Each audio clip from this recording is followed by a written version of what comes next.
Developing now, Queensland flood emergency. 1,700 homes in danger from deadly record-breaking rain, the latest warnings, and the Premier live. Extreme weather, violent storms wreak havoc as Melbourne swelters. How hot it will get today. Breaking news, shots fired in George's Hall and a car torched. Police investigate 2 crime scenes in southwest Sydney. Heartbreaking appeal, Samantha Murphy's mother makes a desperate plea 1 year on. Rate relief on the horizon. What a rate cut will mean for the value of your home. Plus, a truckie's dream come true. Luke Combs' lookalike Shine finally meets his idol after a 94-day campaign. And Queen Bee reigns.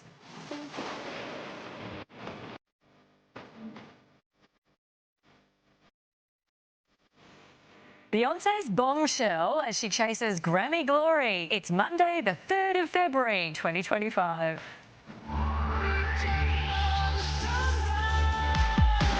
Right across Australia, this is Sunrise on 7. Now, live from Brekkie Central, Nat and Sherva. Hello and welcome to a new week on Sunrise. Thank you for joining us. We want to get straight to the flooding emergency in North Queensland, where thousands of residents are being urged to evacuate, and one woman has died in a rescue operation. Rolling Stone near Townsville saw more than 700 millimetres of rain. That was in the last 24 hours. Parts of the Bruce Highway have also been washed away, cutting off a key escape route. These are pictures of a water rescue that was carried out near Townsville overnight. Emergency crews helped rescue 2 people from a car in floodwaters. A severe thunderstorm warning has been issued for North Tropical Coast and Tablelands, which have already seen major flooding. Concerns are growing for those who haven't sought shelter and are trapped in their homes without power or water this morning. Extra swift water rescue teams are being flown into the town to help with recovery efforts. We have comprehensive coverage of this unfolding emergency this morning. Our reporter is on the scene in Townsville and we'll talk to them and the Mayor very soon. Yeah, and Premier David Crisafulli will join us after 7 with his message to Queenslanders as that flood crisis grips the state. Now to breaking news in Sydney, where shots have been fired at George's Hall in the city's southwest and a burnt-out car found nearby in Bass Hill. Let's go live to Liam Tapper at the scene. Liam, police are investigating 2 crime scenes there. Yeah, morning, Shervo. That's exactly right. I'll take you first to where we are right now in George's Hall. As you can see over there, the Community Broker Network, it's an insurance broker that's had a number of bullets shot through the front window and the front door as well. You can see there, police believe it's around 10 bullets were fired in through the front of the building at around 1 o'clock this morning. And now there do remain a number of officers here. This remains quite a very large crime scene right now, with forensics here piecing together evidence to try to determine just who may be responsible for this shooting and even to put together a motive. But this is not the only crime scene. At Bass Hill, around six minutes away from here, there was a BMW that was found burnt out there on Kawana Street. Police believe that that was the getaway vehicle used by those who are responsible for this shooting. Now, there have been no injuries that we can report on this morning at this stage, which is very fortunate, but this will be closed down for quite some time as police try to determine just who may be responsible and why this business was targeted. Guys? OK, thank you, Liam. Let's get some more news now. Morning, Eddie. Morning to you, Sherva. Morning, everyone. A 3-day heat wave is putting even more pressure on Victorian firefighters battling the fires in the state's west. The extreme heat is expected to push Victoria's energy supplies to the limit. The Bureau of Meteorology is predicting temperatures across the state will sit between the high 30s and low 40s in the coming days, and Melbourne could experience its hottest 3-day spell in a decade, with relief not expected until Wednesday.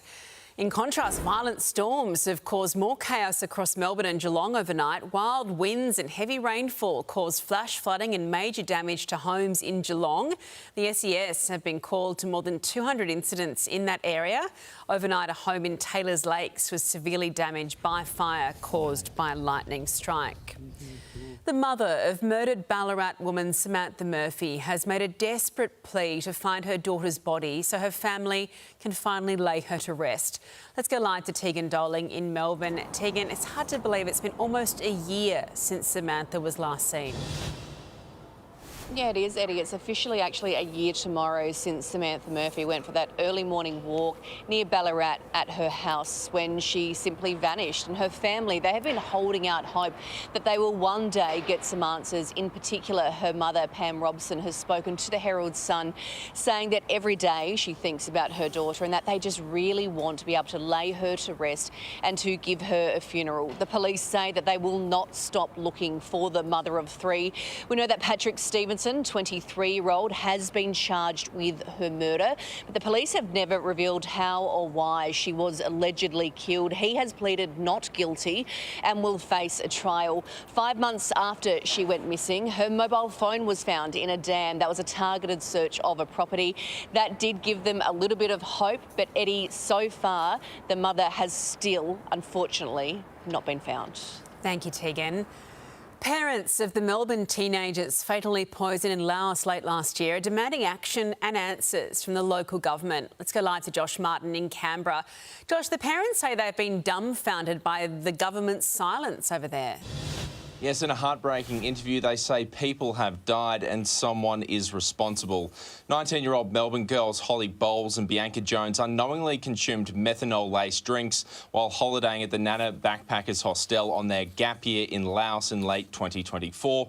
4 other international travellers also died in the mass drink spiking event in the popular tourist town Vang Vieng.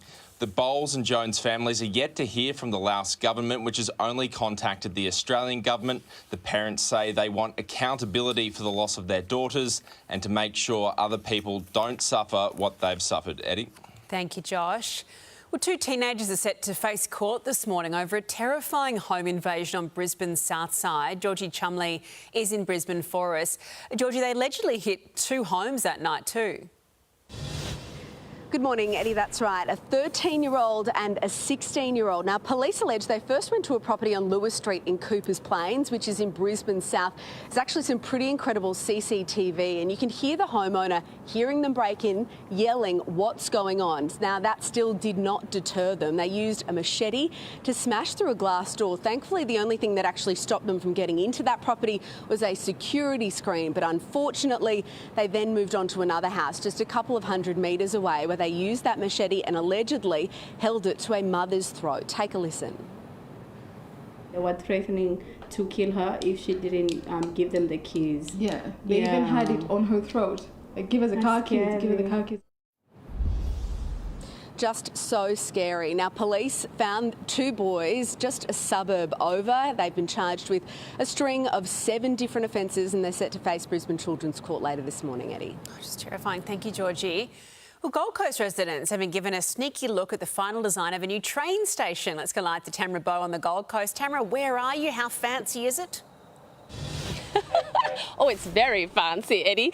Work is coming along very, very nicely at this brand new train station, and we can now finally give you a little sneak peek of exactly what it will look like in Merrimack once the wraps come off and commuters are able to hop on board that train as well. It's actually one of 3 sites that are currently being built brand new here on the Gold Coast. That one at Merrimack, they're broken ground there. We've got Hope Island, a lift shaft is in place, and here at Pimpamar, where we are this morning, we can see that a new pedestrian bridge is currently being built as well. It's all part of the controversial Cross River Rail project, the most expensive infrastructure project in the history of Queensland. Some of those projects have had to be put on ice due to cost blowout, so it's nice to see that these 3 are still going ahead, and it'll give even more choice to commuters here on the Gold Coast, Eddie, hoping to hop on board and head to Brisbane, and those projects should be complete by next year. Thank you, Tamara.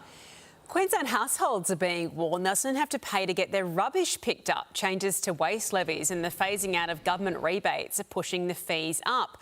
Local councils are warning bin charges could jump by $36 a year by 2033. Gee, I hope they don't charge more for smellier bins. Oh, no. That's a problem. That'd be real trouble. that takes prawns off the menu. That's a bit cheeky, isn't it? Charging for bin collection. That's what we would pay our rates for. Anyway, looking into that one. You pay for the actual bins, don't you? Yeah. But not the collection. And extra bins and all sorts of things. Yeah. Oh no.